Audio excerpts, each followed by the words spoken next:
As a resolution of the board, I had to call for a staff meeting and brief them of the options that were put and what was the best option for them.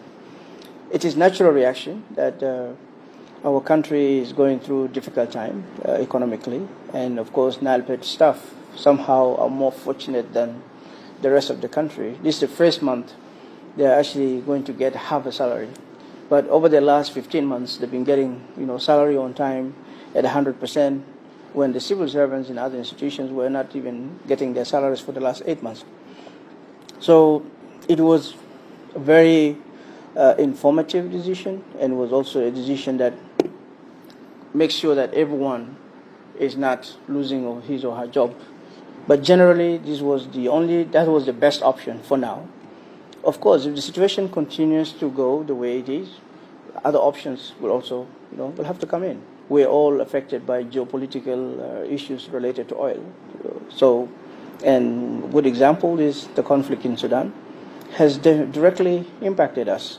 I mean, just to conclude, is that we should be a society that learn how to appreciate rather than complaining all the time.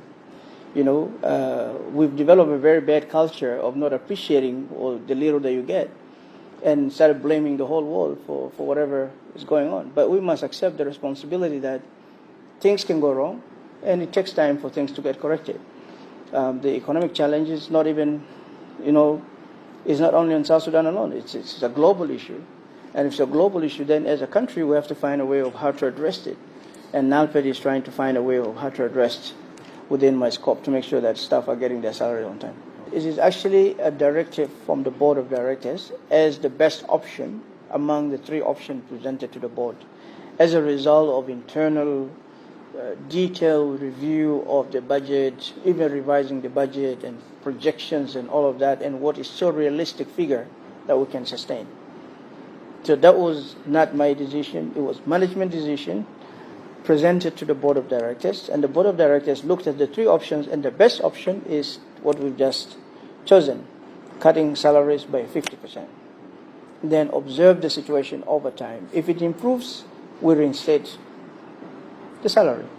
If it doesn't, then we will get back to the second option, which is laying manpower off, because you can't have a workforce and you don't paying them.